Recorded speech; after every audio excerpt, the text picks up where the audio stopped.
Now is the time where I, a normal, everyday blind girl, am going to learn something new. Because that is what this channel is. We are Lisa is Learning. And I basically don't know anything about QAnon. You might say, well, Lisa, were you living under a rock for the last, I don't even know how long QAnon has existed? And I would say basically, yeah. Yeah, I was busy living life, and I did not learn about QAnon. I did not know what it was until very recently, because I watched the HBO documentary, and that's basically, and I thought that documentary was incredibly confusing. So I feel like I still don't really know what QAnon is. I thought QAnon was gone. I thought that basically all the websites that QAnon was on, I thought they got deleted. And I thought that QAnon had stopped posting a long time ago. So the fact that people are still able to say, oh, well, Trump is quoting QAnon, I was like, how? QAnon doesn't exist anymore. But apparently it is still going strong. And if anything, it is now just part of the mainstream of the right-wing conspiracy theorists. We still don't have time to untangle this whole QAnon conspiracy. I mean, look at this. A diagram that links QAnon to Bill Gates via Alex Jones, Antifa, Sandy Hook denialism, CNN, dragon worship in the city of London, and the Egyptian deity of the sun, Ra. What? So we're just going to super briefly explain QAnon before focusing on how this became a big enough issue for things like this to happen. President Trump tweeting congratulations today to QAnon conspiracy theorist Marjorie Taylor Greene after she won a seat in the House. The president calling Greene a, quote, future Republican star and a real winner. So to keep it incredibly simple, QAnon is a conspiracy theory that started on 4chan with a post from 2017 by a user called QClearance Patriot. In this post, entitled Calm Before the Storm, the user claimed to be a high-level insider within the Trump administration, supposedly having Q-level clearance, granting them access to top-secret restricted data. With this information, Q claimed that he'd learned about a secret battle playing out between President Donald Trump and a global paedophile ring. In Q's subsequent nearly 5,000 posts, he lays out the whole story, claiming that a number of high-profile figures are part of this paedophile cabal, including Barack Obama, Hillary Clinton, George Soros, Tom Hanks, Ellen DeGeneres, Oprah Winfrey, the Dalai Lama, and even Pope Francis. The claims about these people are pretty wild. Not only do they accuse that these people are part of the paedophile network, but believers also claim that they're cannibals who like to eat children in order to gain life-extending powers from their blood. Now, I hope this goes without saying, but for purposes and for the sake of clarity, let me quickly note. There's absolutely no evidence that any of these things are true. The thing is, I want to say no one actually believes this, right? Because that's like fucking nuts. And then I have to realize, no, people believe this. Okay, maybe not. I have to remember that, like, the dark web of QAnon, they might believe this. But the general public probably just believes the less crazy lies that QAnon spouts, right? And then I have to remember that the less crazy lies is that the Jews control the weather through a weather machine. So I don't know if that's any better. Those who buy into this theory see the president as the hero protecting America, and the only one capable of keeping the country and the children safe. The QAnon theory even suggests that the president has gone to extreme lengths in order to do this, with Q stating that Trump pretended to cooperate with Russia in the 2016 election in order to instigate an investigation into himself. Then, with the investigation in process, you know he what, said that to makes have things worked really convenient when you can just explain away all of the bad things that Trump does and then make up shit about everybody else. Like, that really helps the narrative, doesn't it? When you can just lie, you know? Lying is OP, please nerf. Directly with Robert Mueller on this issue, using the Russia investigation as a cover.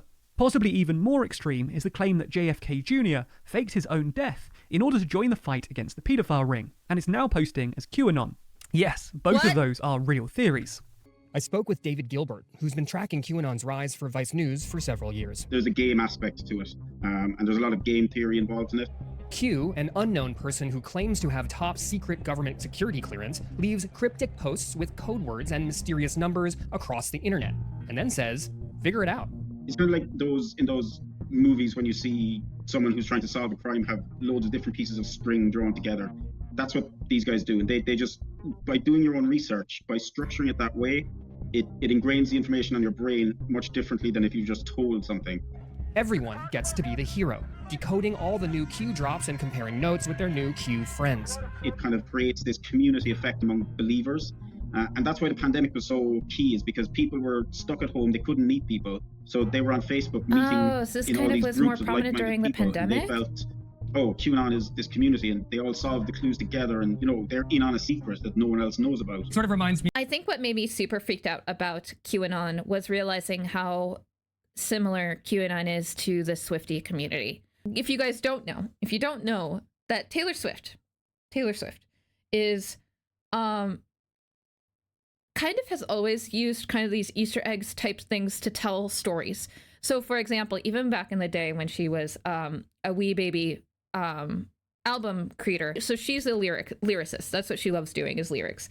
And so she would, to get people to look at the lyric books, she would actually capitalize letters throughout the lyrics that would spell out something that would give you a secret message about who the song was about, or what the song was about. She's always been like that. She's always hidden kind of secret messages in her stuff. Like, she started really playing that up during 2018, during Reputation, where in her music videos, she would legitimately hide codes and like messages. Like, she would put the year that Joe Alwyn, her boyfriend at the time, his year that he was born, and her, because it wasn't really known who she was dating, so she'd put codes in there like that to get people to watch her music videos. Or she would do an Instagram post where she would say something and then put like 11 palm trees, and that would mean it's her 11th album or whatever, like just constant messaging. When I hear about QAnon, it always reminds me of the Swiftie community, and then it starts kind of creeping me out, because like obviously I find QAnon to be very culty. And then I have to like start to realize, oh my God, is the Swiftie community a cult? Like, is that why she has such like obsessive fans? Is because she's created a parasocial cult? Was I in a cult? And piece together something that everyone else wants to suppress. Yeah, absolutely. And that's how it has been structured by whoever is behind it, because they know that people are, people want, I guess, excitement in their lives, for want of a better word. So if they think that they're seeing beyond like what everyone else is seeing, that's exciting. They're in on the secret. They know something someone else doesn't. See, and that's the case with Swiftie fans it's really too. Addictive.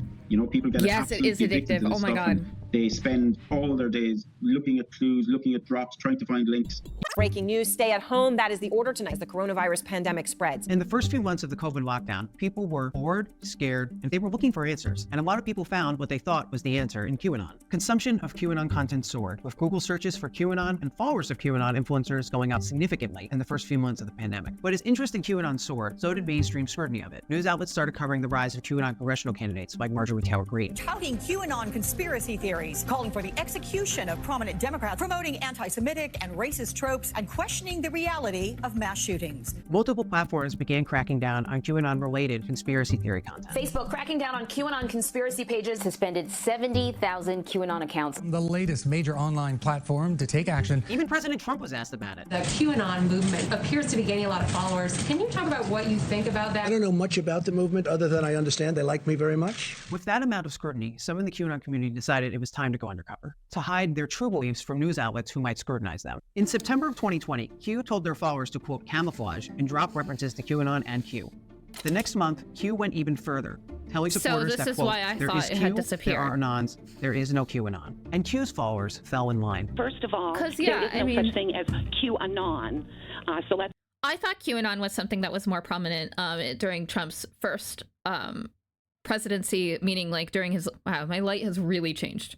Something that I have to keep in mind when it comes to natural light. Oh, and now I'm blurry. Stop it. You can find me. Anyway, and that they thought Trump would, during his first his first election, that he was going to drain the swamp, and that Hillary Clinton was all a part of this pedophile cannibal. I kind of knew that.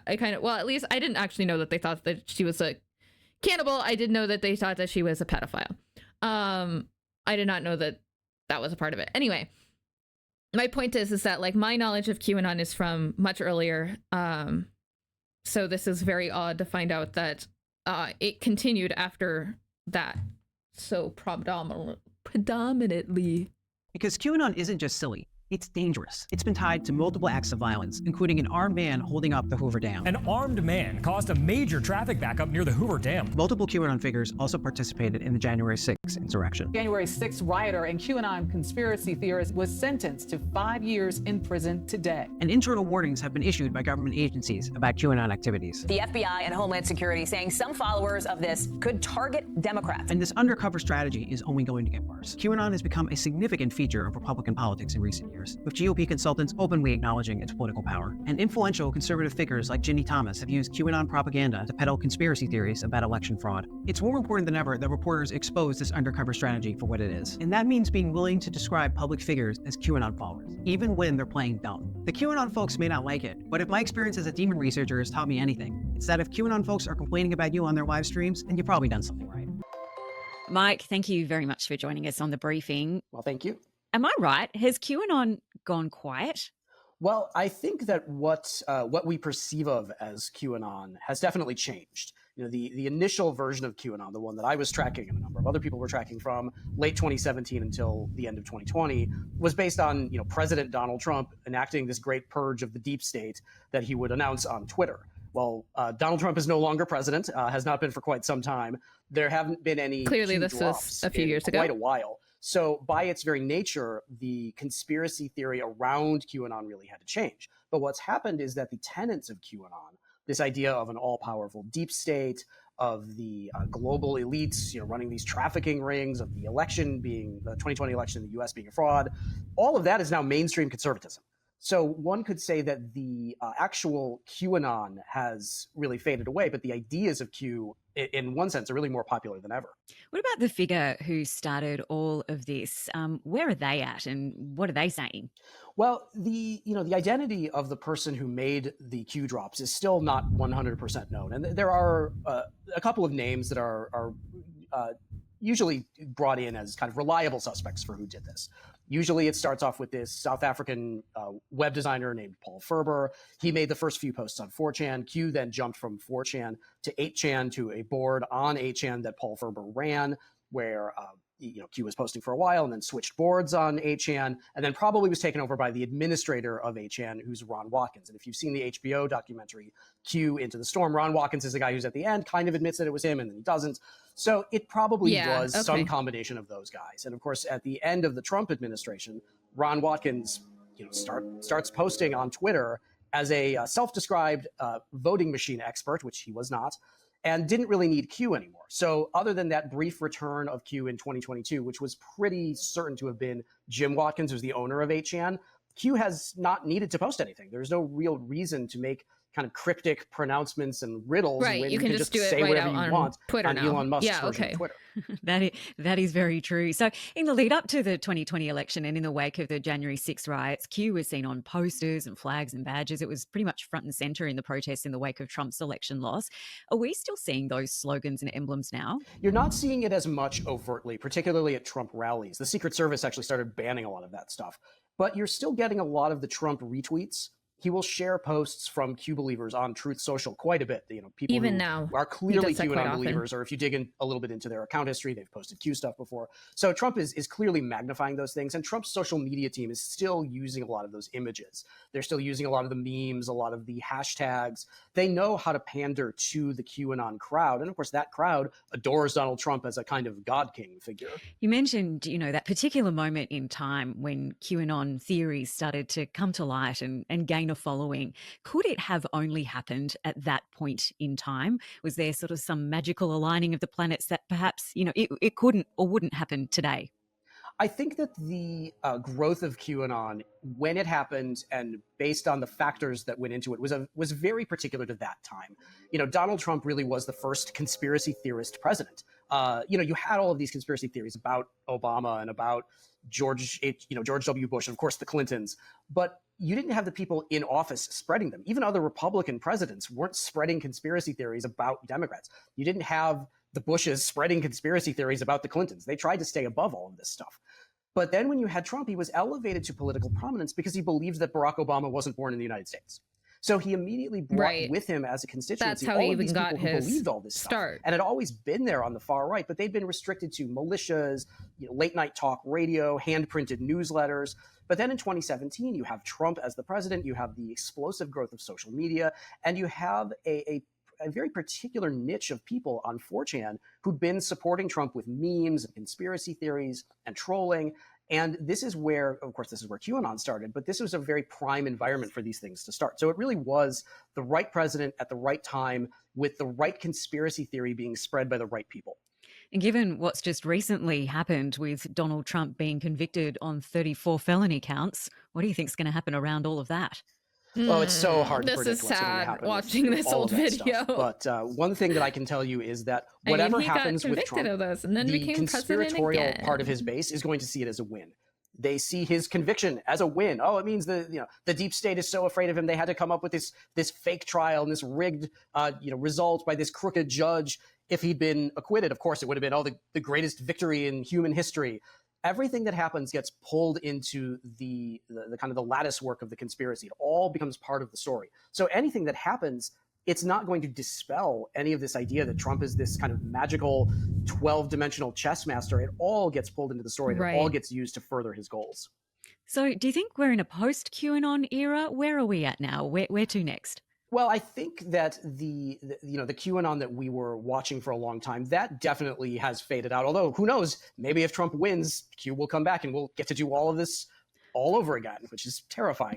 But I think now we're at the point where conspiracism is so ingrained into mainstream conservatism, it doesn't need QAnon anymore. It doesn't need the riddles and the questions and the rhetorical nonsense. It just has Trump, and it has quite a few members of Congress who are willing to go on Fox News and cable TV and Twitter every day and share all of this stuff. It doesn't need to have that kind of specialness of a conspiracy theory that not a lot of people know about. It really needs to be as mainstream as possible to get the number of people that Trump needs to get him back into office.